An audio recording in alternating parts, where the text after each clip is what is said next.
오늘 그 본문의 내용은 여러분들이 잘 알고 있는 말씀이기도 합니다. 세베대의 아들의 어머니는 아들을 데리고 예수님에게 찾아왔습니다. 세베대 아들의 그 어머니 이름이 살로메. 이 살로메라고 하는 여인은 예수님의 어머니 마리아의 자매로 알려져 있습니다. 그러다 보니까 세상 말로는 좀 뭔가 예수님에게 구할 수 있는 그런 힘이 있는 사람입니다. 예수님께 엎드려 존중하게 절한 후 본인이 원하는 것이 있다고 말하게 되었을 때 예수님이 그것이 무엇인지 말해보라고 했습니다. 어머니는 자식들을 위해서 소원을 아랬어요. 자신을 위한 것보다는 자식들을 위해서. 그러면서 두 아들을 주의 나라에서 하나는 주의 우편에 하나는 주의 좌편에 앉게 명하소서라고 했습니다. 지금도 우리 살고 있는 시대에 참 어머니의 치맛바람이 센데 2000년 전에도 어머니의 치맛바람이 대단했던 것 같습니다. 그 어머니는 예수님에게 두 아들이 예수님의 우편과 좌편, 예수님께서 아마 왕이 될 것으로 생각을 하고 그렇게 요청을 했던 것 같습니다. 예수님은 이런 상황 속에서 제자들에게 십자가를 앞에 두고 그들에게 마지막 교훈이 있는데 그것은 섬김에 대해서 그래서 주의 좌편에 주의 우편에 그 앉는 것은 내게 속한 것이 아니고 누구에게 속한 것이라 했어요? 하나님께 속한 것이라 하는 것을 말씀을 하시면서 어떤 사람이 좌편과 우편에 앉을 것인가? 결국은 바로 섬기는 사람이 하나님의 좌편과 우편에 앉을 것을 말씀을 하고 있습니다. 그러면서 예수님께서 첫 번째 그 20절과 23절에서 내가 마시려는 잔을 너희가 마실 수 있느냐? 결국은 어떤 사람이 좌편, 우편에 앉을 수 있을까? 그것은 예수님이 마시려고 하는 뭐예요? 잔. 내가 마시려고 하는 잔을 마실 수 있는 사람이 결국은 하나님의 우편과 좌편에 앉을 것이라는 것을 말씀을 하고 있습니다. 여러분들이 잘 알고 있는 것처럼 예수님의 잔은 십자가의 고난의 잔인데 그 잔은 참 마신다는 것이 결코 쉬운 일이 아닙니다. 십자가의 잔, 잘 알고 계시죠? 가시면류관을 쓰신 잔, 양손과 양발에 못이 박히셔서 피를 흘리셨던 잔, 창으로 옆구리를 찔려서 물과 피를 다 쏟으신 그 아픔의 잔을 말씀하면서 제자의 길이라고 하는 것은 영광의 길이나 남에게 인정받고 대우받는 그런 길이 아니고 바로 십자가의 길, 죽음의 길을 말씀을 하고 있습니다. 오늘 우리 찬양 대원들이 불렀던 찬양, 주님의 십자가를 따라가리, 주님의 십자가를 따라가리, 이것이 우리 성가 대원들의 고백이었는데 아마 성가 대원의 고백처럼 이것이 우리의 고백이라고 저는 믿습니다. 또한 예수님께서 제자들에게 너희들이 내가 마실 잔을 마시겠느냐? 나의 고통과 아픔을 기꺼이 함께 하겠느냐? 그런 사람만이 바로 예수님의 우편과 좌편에 앉을 수 있다라고 말씀을 하고 있습니다. 우리는 때로 연약하고 나약하기 때문에 결심은 하지만 실제 그 삶에서 그렇게 산다는 것이 쉽지 않았다라는 것을 여러분과 나는 고백하게 될 것입니다. 그 중에 대표적인 사람이 예수님을 따랐던 베드로, 고기 잡았던 베드로, 어부 생활을 평생 했던 그 베드로가 주님의 잔을 마시겠다고 그렇게 결단했던 베드로가 여러분들이 어떻게 살았는지 아시죠? 누가복음 22장 33절에 그가 말하되 주여 내가 주와 함께 오게도 죽는 데에도 가기를 각오하였나이다. 베드로는 호언장담했어요. 내가 오게도 그리고 주님의 그 십자가에도 내가 가기를 각오하였나이다. 결국은 계집 여인에게 부인하는, 예수님을 뭐하는? 부인하는. 몇 번 부인했어요? 3번이나 부인한 것을 알고 있습니다. 마태복음 26장에 예수님께서 찬미하면서 감난산에 오르실 때에 제자들에게 너희가 다 나를 버리리라 이렇게 말씀했거든요. 그랬더니 베드로가 또 나타나서 뭐라고 얘기했어요? 모두 주를 버릴지라도 나는 결코 버리지 않겠나이다. 모두 주를 버릴지라도 결코 나는 주를 버리지 않겠나이다. 주님께서 뭐라고 말씀했어요? 닭이 3번 울기 전에 너는 나를 뭐하리라? 부인하리라. 그랬더니 베드로가 뭐라고 했어요? 내가 주와 함께 죽을지언정 주를 부인하지 않겠나이다. 대단한 사람 아니에요? 그러나 결국 어떻게 됐어요? 예수님을 부인했던 베드로의 모습을 보게 됩니다. 이것이 여러분과 나의 모습이 아닌가.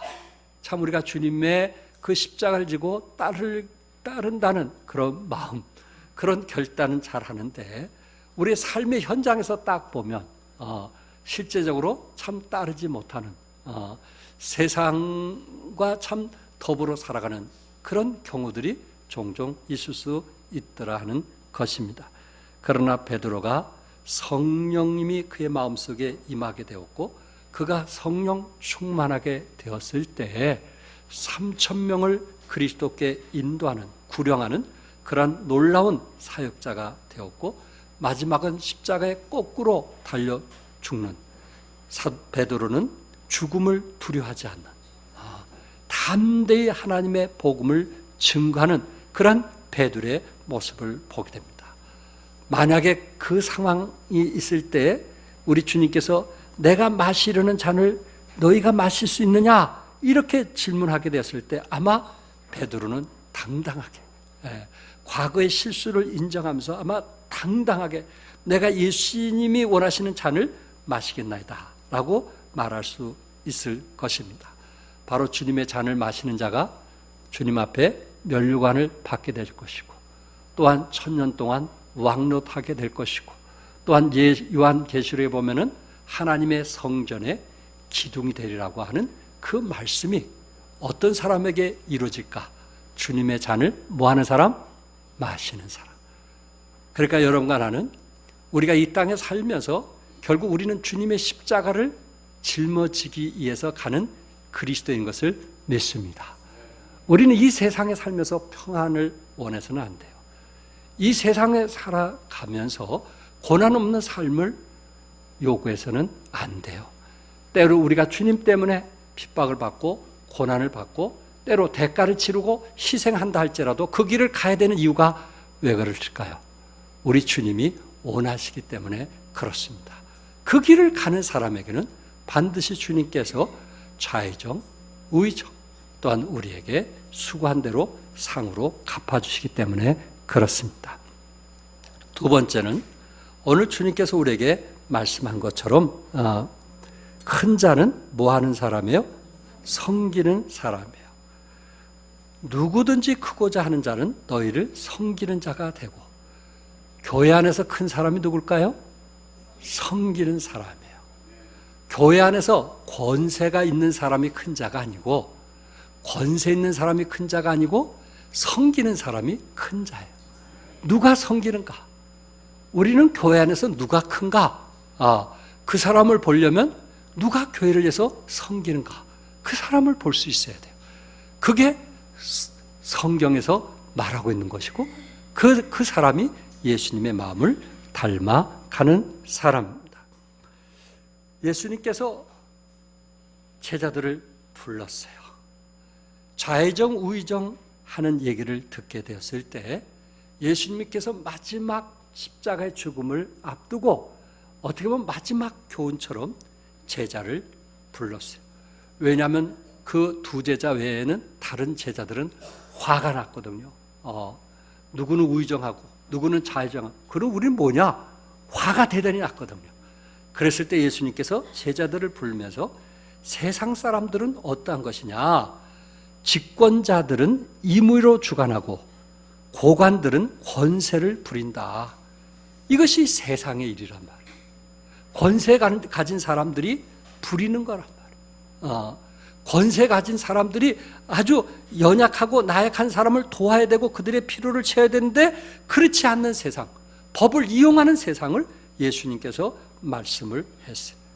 그것이 여러분에게 익숙한 단어, 갑질이라는 단어 아니겠어요?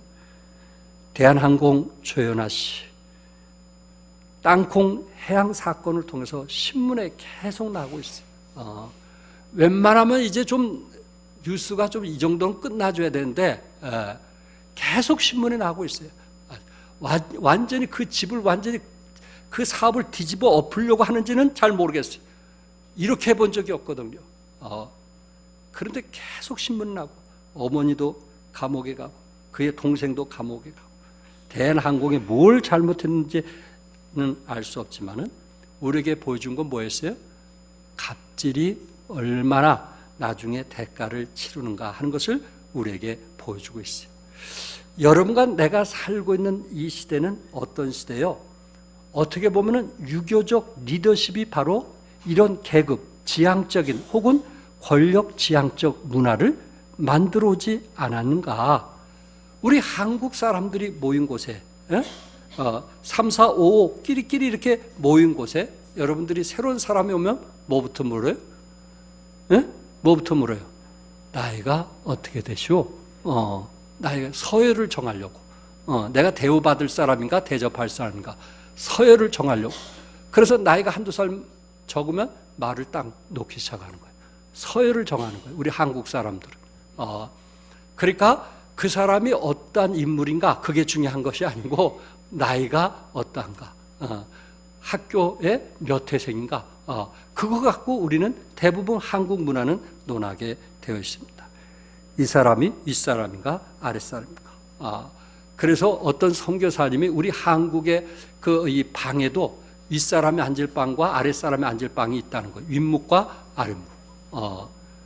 그래서 어떤 사람이 아랫묵에 앉고 어떤 사람이 위에 앉을지 이미 서열이 정해져 있다는 거예요. 이게 한국의 문화라는 거예요. 물론 좋은 점도 있어요. 그러나 너무나 이런 것을 구별하면서 살아가는 이런 시대. 그래서 여성들이 미국을 좋아하는 이유가 그런 거예요. 그런 것에서는 미국 문화는 그런 것을 따지지 않거든요. 정치인들의 세계에서는 자신의 권세와 재물과 인기와 자기 과대 망상에 빠질 가능성이 크다는 것입니다. 다 그런 것은 아니지만 사람들에게 관심을 받고 박수를 받으면 저들이 하나님을 잃어버리면서 망상 속에 살아가는 그런 경우들이 많이 있습니다. 이것이 우리 유교 문화, 우리 한국의 그 리더십에서 오는 것이 아닌가 그런 생각을 해보게 됩니다. 그러나 우리 주님께서 우리에게 새로운 것을 가르쳐 주셨어요. 진정한 리더십이 뭐냐? 그것은 섬김이라는 거예요. 섬기는 사람이 위대한 사람이요, 섬기는 사람이 큰 사람이요, 섬기는 사람이 으뜸이 되는 자임을 예수님께서는 우리에게 말씀을 하고 있어요. 누가 섬기느냐 말이에요. 가정을 위해서 누가 섬기느냐 말이에요. 그 사람이 큰 자라는 거예요. 이 사회를 위해서, 직장을 위해서 누가 섬기느냐 말이에요. 그 사람이 큰 자라는 것을 말씀하고 있어요. 그 사람의 위치가 누구냐, 그 사람의 직분이 뭐냐, 그거를 논하지 말란 말이에요. 그분이 직분답게 섬기고 있느냐 말이에요. 그 일을 기쁨으로 행하고 있느냐, 예수님께서 우리에게 가르쳐주는 교훈이에요. 예수님은 십자가에 달리시기 전날 밤에 수건을 허리에 동이시고 대야에 물을 떠다가 그 거룩한 손으로 더러운 제자들의 발을 씻어주면서 뭐라고 말씀했어요? 다 같이 한번 읽겠어요. 시작. 내가 너에게 행한 것 같이 너희도 행하게 하려 하여 본을 보여노라. 내가 진실로 진실로 너에게 이르노니 종이 주인보다 크지 못하고 보냄을 받은 자가 보낸 자보다 크지 못하니 너희가 이것을 알고 행하면 복이 있으리라. 아멘. 그러니까 주장하는 사람이 복을 받는 것이 아니고 뭐하는 사람이? 섬기는 사람이 복이 있다. 이게 주님이 우리에게 가르쳐준 교훈이란 말이에요. 그가 여러분과 나에게 어떤 직분을 주었다고 하는 것은 그것을 뭐하기 위한 것이다? 섬기기 위한 것이다. 세우기 위한 것이다. 그것을 주장하기 위해서 하나님께서 우리에게 준 것은 결코 아니다. 교회는 서로 섬기는 곳입니다. 특별히 교회에서 앞서 일하는 일꾼들은 뭐 하기 위해서 일하시는 거예요? 섬기기 위해서 일하는 거예요. 혹시 대우를 받지 못한다 할지라도, 인정을 받지 못한다 할지라도 우리는 뭐 하기 위해서 하나님 부르셨어요? 섬기기 위해서 부르셨어요. 예수님은 상대가 누구이든지 자신을 칭하는 호칭이 하나 있어요. 예수님은 자신에 대해서 그 호칭, 누구를 만나든지 나는 누구다 하는 얘기를 늘 하셨어요. 주님께서 자신을 칭호하는 호칭이 무엇일까요? 마태복음 20장 18절에 보면 인자가 대제사장과 서기관들에게 넘겨지니, 인자라는 말. 마태복음 20장 28절에 보면 또 누가 온 것은? 인자가 온 것은. 인자가 온 것은. 예수님은 항상 자신을 인자라고 그랬어요. 인자. 말 그대로 인간으로 이 땅에 오신 것은, 그는 본체가 하나님이시지만은 육신을 입고 여러분과 똑같이 이 땅에 인자로 오신 이유가 무엇이냐? 예수님이 해야 될 역할, 예수님이 해야 될 사명이 무엇이냐? 그것을 잊지 아니했다는 거예요. 예수님은 우리를 섬기기 위해서 오신 거예요. 인자, 하나님의 아들, 다윗의 아들, 그렇게 표현할 수 있지만은 공강복음, 마태복음, 마가복음, 누가복음에 69번이나 사용된 그 인자라는 단어, 그 말이 뭐예요? 그건 메시아란 뜻이에요. 메시아란 말은 구세주란 뜻이에요. 그 말은 여러분과 나를 구원하기 위해서 육신을 입고 이 땅에 오셨다는 말입니다. 예수님은 인자라. 나는 인자라. 예수님이 스스로 나는 만왕의 왕이다 이렇게 말할 수도 있잖아요. 나는 하나님이다 그렇게도 말할 수 있지만은 항상 사람들에게 대할 때 인자라는 단어를 자주 사용했다는 거예요. 내가 해야 될 일이 뭔가 하는 것을 예수님은 잊지 않고 그 일을 행했다는 거예요. 여러분과 나는 어떤 사람입니까? 때로 우리가 일하면서 자존심 때문에 마음 상하고 힘들어하는 경우가 있지 않습니까? 그러나 예수님은 그 인자라는 소리 때문에 주위 사람에게 부끄럽고 조롱과 비난과 많은 어려움을 당했다 할지라도 그 일을 기꺼이 행했던 분이 예수님이십니다. 이종림 목사님은 섬기는 자는 직누르는 4개 짐을 벗어버려야 된다 그랬어요. 진정으로 교회에서 섬기는 태도를 가지려면 내 마음에 직누르는 4개 짐을 벗어버릴 수 있어야 된다 그랬어요. 그것이 첫 번째 교만의 짐이에요. 교만한 마음을 가지고는 겸손할 수가 없고 다른 사람을 섬길 수 없다는 거예요. 두 번째는 위선의 짐이라는 거예요. 위선, 아닌 것을 기라하고 조금 성공했는데 그것을 많이 성공한 것처럼 부풀어 얘기하는, 허세 부리는, 허풍하는. 군대 갔다 온 사람들 허세 많이 부리죠. 조심해야 돼요. 허세. 이걸 갖고 위선이라고 그래요. 그런 위선의 짐을 벗어버리지 아니하고는 겸손한 마음으로 섬길 수가 없다는 거예요. 세 번째는 인위적인 짐이라고 했어요. 인위적인 짐. 위선이란 말은 100만 원이 있는데 1000만 원이 있다는 것처럼 허풍을 떤다면은, 인위적인 것은 빚쟁인데 가진 거 하나도 없으면서 자기가 1000만 원 있다고 인위적인 꾸밈을 말하는 것입니다. 간사하고도 강교하게 하는 것이 인위적인 것입니다. 이런 것을 내려놓지 않고는 우리가 겸손할 수가 없고 다른 사람을 섬길 수가 없다는 것입니다. 네 번째는 자기 성취를 위해 투쟁하는 짐. 오늘 많은 사람들이 자기 성공을 위해서 투쟁을 합니다. 그것 자체가 나빴다 그런 말이 아닌 것입니다. 그런데 그 열심히 자기 성취를 위한 거예요. 하나님의 영광과 다른 사람의 유익을 위한 것이 아니고 자기 성취를 위해서, 자기 만족을 위해서 살아가는 사람. 그래서 그 사람을 볼 때 가질 만큼 가졌는데, 그 사람을 볼 때 벌 만큼 번 것 같은데 항상 그 사람은 불만에 쌓였고 항상 그 사람은 욕심에 살아가는 것을 보게 됩니다. 왜 그럴까요? 아직도 내가 만족할 만큼 가지지 못했다는 것입니다. 더 많은 것을 갖고 싶은 그 욕망, 끊임없는 그 욕망, 자기 성취를 위해서 투쟁하는 그 짐, 그것을 내려놓지 않고는 겸손할 수 없다 하는 것을 성경은 말씀을 하고 있습니다. 어떤 사람이 큰 자예요? 뭐 하는 사람이? 섬기는 사람이. 예. 오늘 오후에 우리가 대청소를 하기 때문에 오늘 섬김에 대해서 말씀을 제가 준비했던 거예요. 2016년 3월 14일에서 17일까지 세계 선교대회를 했습니다. 그래서 3,000명이 넘는 그런 숫자들이 모여서 함께 예배를 드렸던 것을 우리가 기억하고 있습니다. 우리 친교에서도 많은 후원을 했지만은 불광동 성서 침례교에서는 이 사랑의 헌금, 이 선교 헌금을 해서 3차례나 특별 모금을 해갖고 그 필요를 채워줬던 것을 제가 기억하고 있습니다. 그 중에 우리 한국의 목사님, 사모님, 또한 필리핀 목사님들, 또한 성도님들, 이 모든 분들을 영상 수령원에 모시게 되었습니다. 그 숫자가 한 340여 명이 되었다고 보고가 왔어요. 그분들을 그곳에서 숙박을 하신 거예요. 그래서 저녁 예배 드리고 한 40분 이상 가서 또 그곳에서 숙박하시고 또 식사도 하시고 이제 또 다시 오시는 그런 일을 하게 했습니다. 그런데 불광동 성서침례교회 집사님 한 분이 그 부분을 책임을 지고 있는데 직장을 마치고 그리고 저녁 늦게까지 예배 드린 후에 그리고 한 40분 이상 가는 그 영상 수련원에 가서 목사님들과 필리핀에 외국에 오신 분들이 주무실 때까지 기다리다가 새벽 2시쯤에 자기 집으로 갔다는 얘기를 제가 들었어요. 쉬운 게 아니잖아요.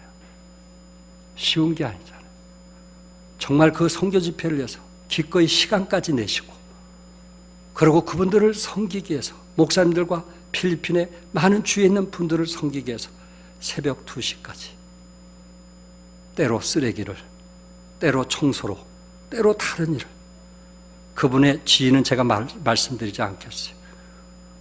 그런 높은 위치에 있으면서 기쁨으로 섬기는 그런 아름다운 모습을 들으면서 제 마음속에 감동이 되었습니다. 물론 우리 종안교회도 이런 분이 많다는 거 제가 개인적으로 잘 알고 있고 늘 제가 고마운 마음을 가지고 살아가고 있습니다. 어떤 사람이 큰 사람이에요? 뭐 하는 사람이? 섬기는 사람. 정말 그곳의 필요를 알고 기꺼이 자기 시간을 들여서 헌신할 수 있는 사람. 내 필요도 있지만은 다른 사람의 필요를 위해서 기꺼이 함께 해줄 수 있는 아름다운 모습들. 바로 그 사람이 큰 자가 아닌가. 끝으로 예수님은 섬기러 오셨다고 했어요. 28절 같이 한번 읽겠어요. 시작. 인자가 온 것은 섬김을 받으려 함이 아니라 도리어 섬기려 하고 자기 목숨을 많은 사람의 대속물로 주려 함이라. 아멘. 예수님은 하나님과 동등한 분이십니다. 그러나 주님은 하나님과 동등됨을 취할 것으로 여기지 아니하셨다고 했어요. 주님은 얼마든지 영광 중에 왕노를 하실 수 있는 분이십니다. 그러나 세상에 계시면서 한 번도 그의 능력을 자신의 유익을 위해서 구한 적이 없습니다. 예수님의 이름과 그의 능력이 입소문으로 전해지면서 이스라엘 백성들 사이에서는 은연중에 이분이 이 땅의 왕으로 오셨다 해가지고 예수님을 왕으로 삼으려고 하실 때 주님은 그 자리를 포기하고 산속으로 들어가셨습니다. 주님은 사람들이, 민중들이 그를 왕으로 삼으려고 할 때 인자로서 섬기기 위해서 온 것을 아시고 그 자리를 피했다는 말씀입니다. 우리가 잘 섬기지 못하는 이유가 있습니다. 예수님처럼 자기를 모하기가 어렵기 때문에, 포기하기가 어렵기 때문에 그렇습니다. 나의 작은 이기심이, 알량한 자존심이 우리의 생각을 사로잡고 있기 때문에 그렇습니다. 나를 포기할 줄 알면 기쁨으로 다른 사람을 섬길 수 있는데, 나를 포기할 줄 알면 나를 필요한 곳에 가서 기쁨으로 섬길 수 있는데, 우리는 자기 자신을 포기할 수 없기 때문에 용기를 내지 못하고 함께하지 못하는 거예요. 여러분과 내가 주님 앞에 갔을 때 어떤 사람이 큰 자일까? 바로 섬기는 사람. 빌립보서 2장 5절과 8절 우리 한번 같이 읽겠어요. 시작. 너희 안에 이 마음을 품으라. 곧 그리스도 예수의 마음이니 그는 근본 하나님의 본체시나 하나님과 동등됨을 취할 것으로 여기지 아니하시고 오히려 자기를 비워 종의 형체를 가지사 사람들과 같이 되셨고 사람의 모양으로 나타나사 자기를 낮추시고 죽기까지 복종하셨으니 곧 십자가에 죽으심이라. 아멘요. 자기를 낮추시고 죽기까지 복종하신 분이 우리 예수님이에요. 너희 안에 이 마음을 품으라. 너희 안에 이 마음을 품으라. 주님의 십자가를 따라가리. 여러분과 내가 마지막 불렀던 그 찬송가 주님의 십자가를 따라가리. 이것이 곧 그리스도 예수의 마음이라. 섬기기 위해서 오신 분, 섬기기 위해서 오신 분, 섬기기 위해서 수고하신 분.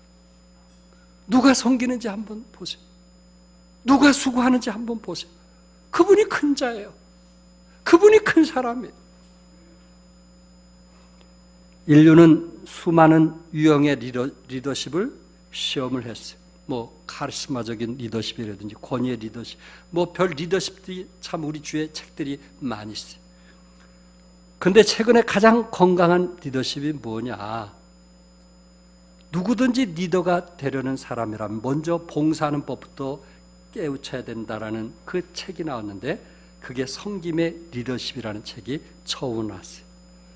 그 후에 1977년에 로버트 그린리프가 쓴 종의 리더십이라는 책이 나오게 되었고 1996년에 섬기는 지도자가 되기라는 책이 나오게 되면서 오늘날 전 세계 100대 기업의 약 절반은 사원들의 훈련 과정에 종의 리더십을 가르치게 되었어요. 대기업들이 그렇다. 종의 리더십을 가르치자. 손님은 왕이다. 그렇게 하면서 종의 리더십을 계속 세미나하면서 가르치게 되었습니다.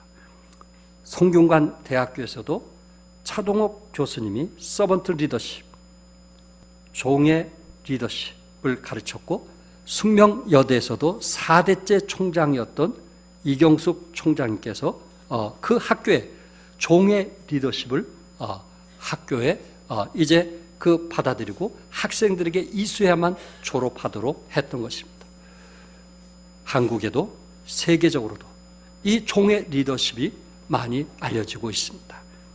그러나 이미 예수님은 몇 년 전에 2000년 전에 섬김의 리더십, 권위의 리더십이 아니고 섬김의 리더십, 이것이 얼마나 중요한가 하는 것을 이미 가르쳐줬고 또한 그런 것에 영향을 많이 받았던 사람들이 그 국가의 지도자로서 또한 섬김의 리더십으로서 수고하고 있는 것입니다.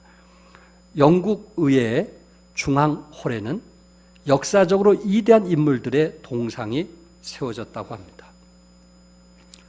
그런데 영국 의회 중앙홀이니까 영국의 영웅들이 그곳에 세워져야 되는데 그 중에 1위가 누구냐면은 남아프리카 공화국 대통령이었던 넬슨 만델라라고 합니다. 넬슨 만델라가 1위로 많은 사람에게 동상으로 알려졌다고 합니다. 이분은 17세기 중반부터 약 350년 동안 백인의 지배를 받으면서 빈곤과 질병, 무지 속에 살아온 남아프리카의 흑인들에게 자유를 얻게 해준 사람입니다. 흑백 인종의 평등을 주장하다가 반역죄로 무려 27년 동안 가봉 안에서 보냈습니다. 그러나 그가 노벨 평화상을 얻기도 하고 그리고 1994년 대통령이 되었지만은 결국 누구를 보복하지 않았어요. 끝까지 사랑으로, 끝까지. 그는 군중들에게 이런 얘기를 했다고 합니다. 친구들, 동지들, 그리고 친애하는 남아프리카요. 평화와 민주주의와 자유의 이름으로 모든 여러분들께 인사를 드립니다. 나는 여기 선지자로서가 아니라 국민인 여러분의 겸손한 종으로 앞에 섰습니다. 저는 여러분 손에 남아있는 제 여생을 다 맡기고자 합니다. 이분은 정말 다른 사람을 섬기기 위한 종의 리더십이 아닐까. 나에게 꿈이 있다고 말했던 사람 기억하시죠? 자기 흑인 딸들이 백인 딸들과 손을 잡고 친구가 될 것을 꿈꾸면서 살아왔던 침례교회 목사님이었던 마틴 루터킹. 이분은 흑인 인권운동을 주도했고 비폭력을 주장하면서 노벨 평화상을 얻었던 분입니다. 그가 마지막 죽음을 알았던지 마지막 설교에 나는 성대한 장례식을 원치 않습니다. 나의 장례식을 집전하는 분은 부디 너무 길게 하지 말아주시기 바랍니다. 조사에서는 나의 노벨 평화상에 관하여 말하지 말아 주십시오. 그것은 그리 중요한 문제가 아닙니다. 학위, 명예 등에 관해서도 말하지 말아 주십시오. 그것도 중요한 것이 아닙니다. 오직 정의를 위해서 외쳤다고만 해 주십시오. 오직 인류를 사랑하고 인류에게 봉사하였다고만 말해 주십시오. 이런 사람이 종의 리더십 아닐까요? 끝까지 섬기기 위해서 살아왔던 사람, 꿈을 가지고 섬기기 위해서 평생을 헌신해왔던 사람, 이런 사람이 진정한 정말 좌의정, 우의정 할 사람이 아닐까요? 20세기 정신적 거성 중에 한 사람인 슈바이처 박사는 목사의 아들로서 태어났어요. 그가 공부하던 중에 행복한 사람이 누굴까? 나처럼 다 행복하면 얼마나 좋을까? 그러나 불행한 사람들을 생각하게 되었고 자기가 공부하는 이유가 뭐냐? 저렇게 어렵고 힘든 사람에서 내 평생을 드려야 되겠다. 그런 생각을 갖고 그는 30세까지 자신에 대해서 준비를 했다고 합니다. 그는 목사 안수를 받았고 또한 신학자가 되었고 또한 대학 교수가 되었고 또한 음악가로 명성을 떨쳤던 사람입니다. 그리고 그는 아내를 얻어서 결혼한 후에 7년간 의학 공부를 하고 부인과 함께 아프리카를 떠납니다. 거기서 90세가 되도록 흑인들을 위해서 봉사를 합니다. 그는 기꺼이 흑인들을 섬기는 것입니다. 기꺼이 자기 생애를 섬기기 위해서 평생을 바쳐왔던 것입니다. 누구처럼? 예수님처럼. 인자가 온 것은 무엇 때문에 오셨어요? 섬기기 위해서 오셨습니다. 김학수 목사님 딸 김명아 교수 아시죠? 김학수 목사님은 그 세 자녀를 미국에 유학을 보내면서 자녀들에게 이렇게 말했다고 합니다. 내가 한국에 들어가서 목회하면 더 이상 너희들을 도와줄 수 없다. 그러니 너희는 나에게 전하지 말라. 그리고 돈이 필요하면 위에 계신 하나님이 이제 너희 아버지가 됐으니 위에 계신 하나님께 구하라. 그렇게 부탁하고 떠났대요. 그런데 세 자녀가 유학을 하면서 한 번도 아버지께 구하지 않고 위에 계신 아버지께 구했다는 거예요. 참 유학 공부해 보신 분은 정말 쉬운 일이 아니에요. 그렇게 했다는 것은 그분들이 얼마나 고생했다는가, 그것을 우리가 이해가 되는 거예요. 그러면서 김명아 교수가 하버드 대학 교수로 가게 되었는데, 그가 놀라운 일은 뭐냐면은 그 봉급 연봉을 책정하는데 봉사했던 것을 기록하라는 거예요. 그럼 그 봉사가 연봉에 책정하는데 도움이 된다는 거예요. 그래서 이 김명아 교수가 그가 학생 시절에 개척할 때 주일학교를 도왔던, 주일학교 어린아이들을 도왔던 그것을 기록했더니 생각 외로 꽤 많이 봉급이 책정이 되더라는 거예요. 그래서 하버드 대학이 좋은 거예요. 주일학교 교사로 도운 것이 봉급으로 책정이 되었더라는 거예요. 우리나라 그런 대학이 있는지 저는 잘 모르겠어요. 이런 대학이 어떻게 하버드 대학만 있겠어요? 다른 대학도 그런 대학이 많지 않겠어요? 여러분, 지금 찬양대 지휘자로 섬기신 우리 한각기 지사님, 그런 대학에 들어가세요. 봉급이 좀 연봉으로 책정되신데 어때요? 여러분들이 지금 섬김이 어떻게 보면 헛되고 우리의 수고가 헛된 것 같지만 세상도 그렇지 않단 말이에요. 세상도 그것을 연봉으로 책정해 준다. 그분이 한 얘기가 세상에 내가 학생 때 이렇게 주일학교에 섬긴 것이 봉급이 책정될 줄은 내가 생각지도 못했다는 거예요. 그러나 여러분 기억하세요. 세상의 대학은, 세상의 직장은 여러분의 수고와 여러분의 섬김이 봉급의 책정이 안 된다 할지라도 우리 하나님은 기억하고 계시는 거예요. 우리 예수님께서 네가 좌의정 우의정 할지 나는 알 수 없지만 그것은 하나님 손 안에 있다고 했어요. 그래서 주님께서 나의 잔을 마시겠느냐? 그리고 다른 사람을 섬기겠느냐? 바로 그 사람을 하나님께서 계산하시고 하나님께서 반드시 갚아줄 것을 말씀하시죠. 2달러 가진 자에게 2달러를 더 줬고 5달란트 가진 자에게 하나님은 5달란트를 더 주었어요. 우리가 수고한 만큼 하나님께서 상으로 갚아줄 것을 믿습니다. 세상 사람은 알아주지 않는다 할지라도 여러분들이 수고한 만큼 어떤 사람은 할 수 없어서 시간을 재고 오는 사람도 있지만 물론 개인적으로 특별한 바쁜 사람도 있을 거예요.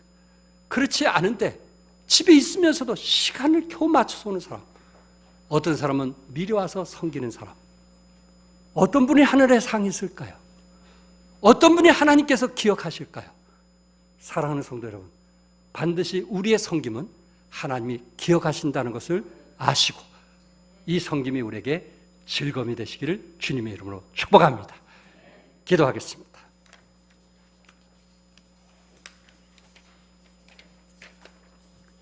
성령 인도하신 대로